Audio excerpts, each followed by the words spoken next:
हंसराज हंस जी के साजिंदे अपने साजों को दुरुस्त करें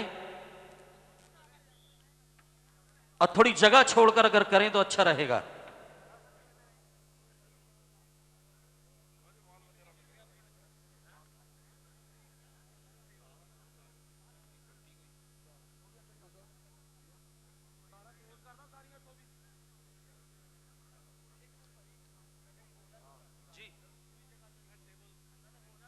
भैया कोई भी एक वॉलंटियर्स से टेबल हटा लें।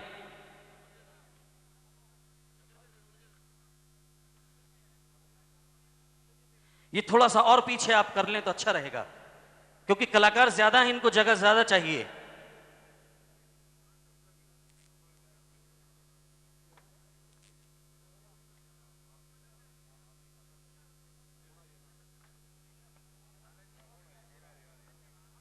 लीजिए प्रस्तुति उन्हीं कलाकारों के द्वारा जिन कलाकारों के द्वारा आपने भगवान शिव और भगवान गणेश जी की वंदना देखी थी। वही कलाकार अब आप सभी को लिए चलते हैं मथुरा वृंदावन।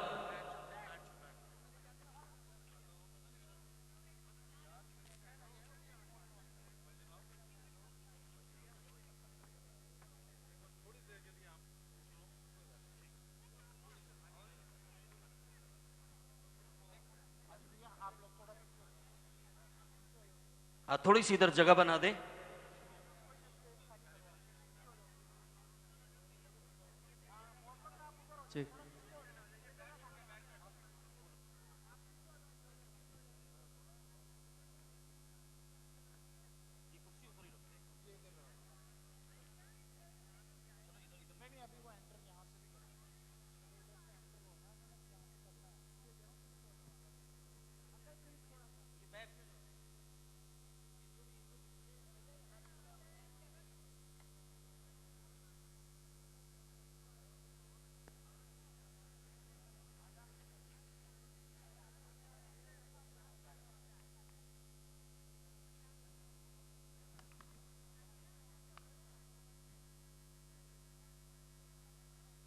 लीजिए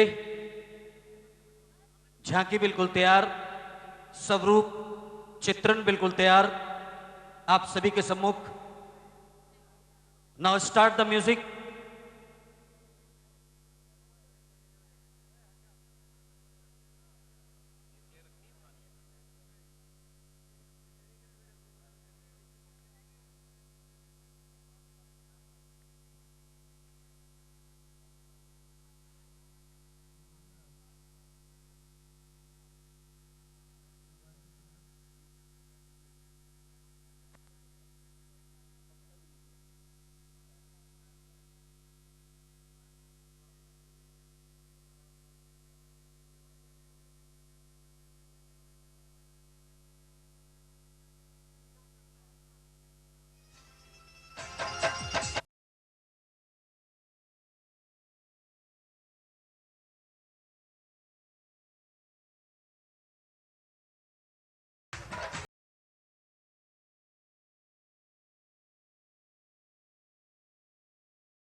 बोले कृष्ण भगवान की।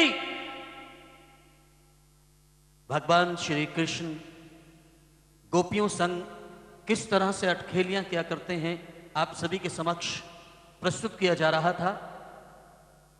आज भी नाना कान्हा, मेरा चंद्रमा जैसा मुख खराब हो जाएगा।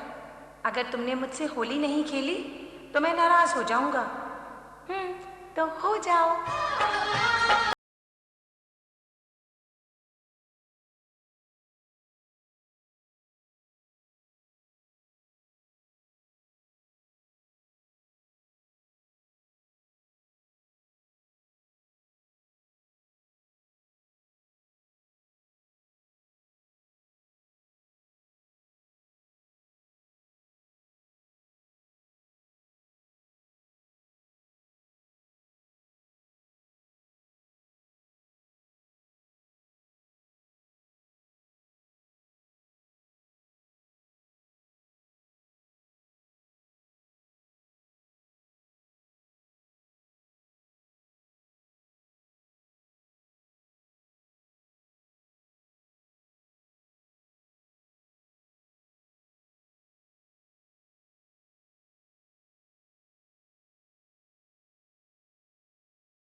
हाँ तो श्रोताओं, कन्हैया जी अपने गोकुल गांव में सखियों से होली खेल रहे हैं।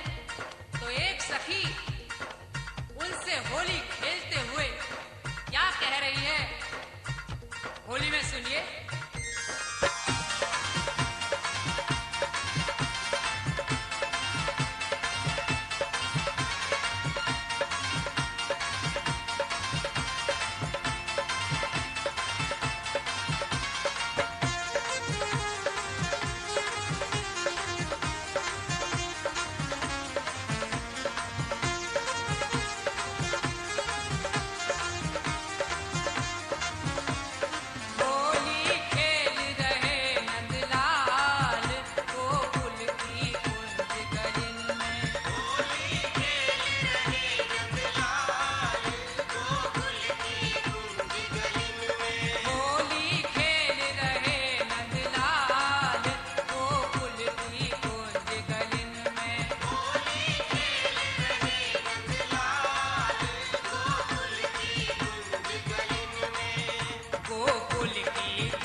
बोलिए कृष्ण भगवान की। अब जो खड़े हो गए हैं वो 3-3 कदम पीछे हटें और बैठ जाएं। और एक बहुत ही आवश्यक सूचना, एमिल जागरण इसी को कहते हैं जहां पर इस तरह के कलाकारों से आपकी मुलाकात कराई जाती है और आपकी सुविधा का ख्याल भी रखा जाता है। अक्सर क्या होता है कि कैमरे जब बीच में लगते हैं तो देखने वालों को परेशानी होती है। इस बार ऐसा किया गया है कि कैमरों के लिए बिल्कुल अलग जगह बनाई है, लेकिन आप लोग वहां पर भी चढ़ रहे हैं। हाथ जोड़ के प्रार्थना, आप बिना कैमरामैनों के अलावा कोई ना रहे वहां पर, वहां से हट जाएं। अभी एक कैमरा गिरते गिरते बचा है, आप ऐसा ना करें प्लीज, वहां से उतर जाइए। वरना आपको पता है कि बाबा जी के वॉलंटियर्स तुरंत वहां पर पहुंचेंगे और आपसे प्रार्थना करेंगे कि आप हट जाइए। 2-4 वॉलंटियर्स अगर मेरी आवाज को सुनते हैं तो मंच पर आ जाएं। बाबा जी के वॉलंटियर्स,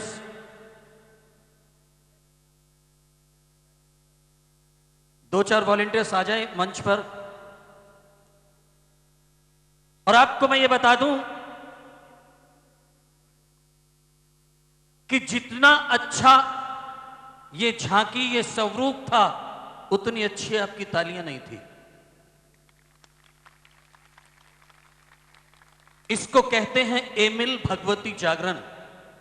चुन चुन कर कलाकारों को लाया जाता है और पेश किया जाता है सिर्फ आपके लिए, सिर्फ आपके लिए। और हमारा धर्म, हमारी संस्कृति, हमारे संस्कार ये बताते हैं कि हर बात का अर्थ है। कोई भी बात बेवजह नहीं है। तिलक लगाने का भी अर्थ है, पैर छूने का भी अर्थ है, हाथ जोड़ने का भी अर्थ है, हर बात का अर्थ है। तिलक जब हम लगाते हैं तो कहते हैं कि हे प्रभु, तेरे दर की मिट्टी हम शान के माथे से मलते हैं, मरम्मत कर रहे हैं इन दिनों फूटे हुए मुकद्दर के। इस तरह से। और एमिल भगवती जागरण, जिसको आज मैं ये कहूंगा कि अथाह सागर कलाकारी का एमिल भगवती जागरण है। हालात के कदमों पे कलंदर नहीं झुकता, हालात के कदमों पे कलंदर नहीं झुकता। टूटे जो सितारा वो जमीन पर नहीं गिरता, और गिरते हैं बड़े शौक से समंदर में दरिया, पर कोई समंदर किसी दरिया में नहीं गिरता। एमिल भगवती जागरण वो है। और आइए अब आपकी मुलाकात, अब आपका तारुफ दुनिया के उस कलाकार से कराने जा रहा हूं जो किसी तारुफ के मोहताज नहीं। जिस कलाकार ने बगैर इम्तियाज़े मजहब और मिल्लत आलम इंसानियत में फराक दिली से मोहब्बत तकसीम की, कभी भजन गाकर लोगों को जगाया तो कभी नाते पढ़कर अकीदत के रूह परवर फूलों की बारिश की। जी हां, वो आवाज, वो कलाकार, प्लेबैक सिंगर। और अभी हाल ही में आपने सुना होगा कि हिंदुस्तान में एक बहुत ही नामी शादी हुई है, बहुत बड़ी, एक क्रिकेटर की। उनकी पहली पसंद भी यही आवाज थी। पसंद है तो ताली बजाओ बात। और स्वर सम्राज्ञी साक्षात मां सरस्वती लता मंगेशकर जी भी इनको सबसे ज्यादा पसंद करती हैं। वही कलाकार आज इस मंच पर अभी एक जागरण की दुनिया के बेताज बादशाह गाकर गए, और अब गायकी की दुनिया के बेताज बादशाह गाएंगे, जिनकी हुकूमत दिलों पर चलती है, जिनकी बादशाहत दिलों पर चलती है। बस आ रहे हैं आपके बीच चंद ही क्षणों में विश्व प्रसिद्ध जनाबे मोहतरम आदरणीय श्री हंसराज हंस जी।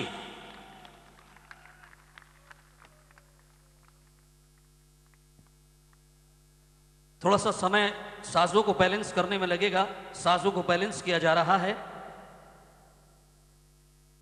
और इनके बाद जिस आवाज को, जिन दो आवाजों को आप सुनेंगे, वो दोनों ही आवाजें रेशमी भी हैं, मखमली भी हैं, पुरनूर भी हैं, पुरसुकून भी हैं और बुलंद भी हैं।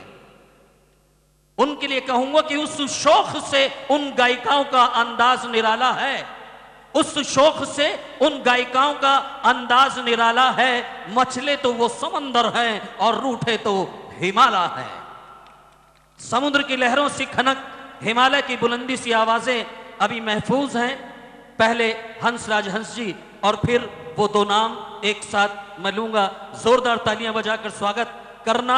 जब नाम लूंगा जब बजाना भाई, है ना, पहले नाम तो ले दो। जी हां, ये तमाम खूबियां, ये तमाम बातें किस नाम से वाबस्ता हैं? वो नाम है नूरन सिस्टर्स।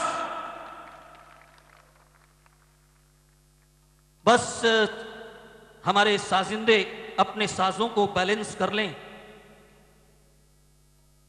और मैं अगर अपनी वाणी को विराम दे दूंगा तो थोड़ा जल्दी बैलेंस हो जाएंगे और मैं बोलता रहूंगा तो थोड़ा सा समय लग सकता है। तो इसलिए मैं अपनी वाणी को विराम दे रहा हूं ताकि बैलेंसिंग हो जाए। वैसे ये जो फूल वगैरह बहुत सारे मंच पर हो गए हैं तो साजों को रखने के लिए जगह चाहिए थी। वो जगह व्यवस्थित करने में थोड़ा सा समय लगा और हंसराज हंस जी बस चंद ही क्षणों में हमारे बीच आएंगे और आज इस एमिल भगवती जागरण को यादगार और बेमिसाल बनाएंगे, क्योंकि एक बार फिर से मथुआर की पवित्र धरती पर इतिहास लिखा जा रहा है और ये इतिहास आप सब इसके गवाह हैं। पूरी दुनिया इसकी गवाह है कि ये इतिहास यहां लिखा गया। मैंने जिक्र किया था अभी जो ये झांकी चल रही थी, भगवान श्री कृष्ण गोपियों संग किस तरह अटखेलियां क्या करते हैं। आज भी ये सच्चाई है। जो जो वृंदावन गए होंगे वो जानते होंगे कि रोजाना भगवान श्री कृष्ण गोपियों संग निधि वन में रास करते हैं और दिन में वो सारी गोपियां राधा वो सब तुलसा जी बन जाती हैं। और जिसने भी इस सच्चाई को जानने की चेष्टा की, कोशिश की, प्रयत्न किया, वो या तो मस्त हो गया या दीवाना हो गया या खो गया। अभी 6 महीने पहले एक व्यक्ति की वहीं समाधि बनी है। ये बिल्कुल सच्चाई है कि आप वहां निधि वन जब भी जाएं, देखें सारी तुलसाएं एक साइज में, एक बिल्कुल ऐसे सलीके से लगी हैं और ये कहते हैं कि रोजाना भगवान श्री कृष्ण श्रृंगार करने स्वयं राधा जी की मूर्ति का आते हैं। और जिस समय भगवान श्री कृष्ण प्रवेश करते हैं, ठंडी ठंडी हवा मंदिर के अंदर अपने आप आती है और सारे वहां के पुजारी, आचार्य, पंडित सब एक तरफ हो जाते हैं और सब वहां से बाहर निकल जाते हैं। फिर शुरू होता है भगवान श्री कृष्ण का रास। जी बोले कृष्ण भगवान की। तो यही शक्ति है हमारे धर्म की, यही संस्कृति है हमारे धर्म की, यही हमारे संस्कार हैं। मैंने जिक्र किया था तिलक लगाने का माथे पर। साइंटिफिक लॉजिक भी है और धार्मिक भी, दोनों है। भाई जब हम मेडिटेशन करते हैं, अपना ध्यान केंद्रित करते हैं, तो इसी स्थान को चुनते हैं और यहां तिलक लगाते हैं। और ऐसे ही हम तिलक लगाते हैं जब कोई दीवार टूट जाती है तो उस पर हम मिट्टी लगाते हैं, सीमेंट लगाते हैं कि तेरे दर की मिट्टी अपने शान के माथे से मलते हैं। मरम्मत कर रहे हैं हम इन दिनों अपने फूटे हुए मुकद्दर के।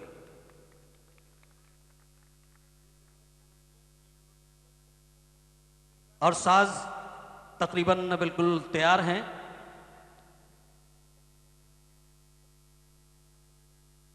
हंसराज हंस जी अपनी शानदार, लाजवाब, बेमिसाल आवाज के साथ अभी यहां पर होंगे। मैं अक्सर हिंदुस्तान के अंदर कुछ एक गायक हैं जिनके लिए बातें बोलता हूं। आज जो अब 2 सिंगर आएंगे, नूरन सिस्टर और हंसराज हंस जी, इनके लिए भी मैं ये बात बोलूंगा। अगर मेरी बात किसी की समझ में आए और पसंद आए तो तालियां बजाना, अन्यथा मत बजाना। कुछ गायक ऐसे गाते हैं उन पर संगीत हावी होता है, म्यूजिक हावी होता है। गाना बच्चों का खेल नहीं, गाना कोई बच्चों का खेल नहीं।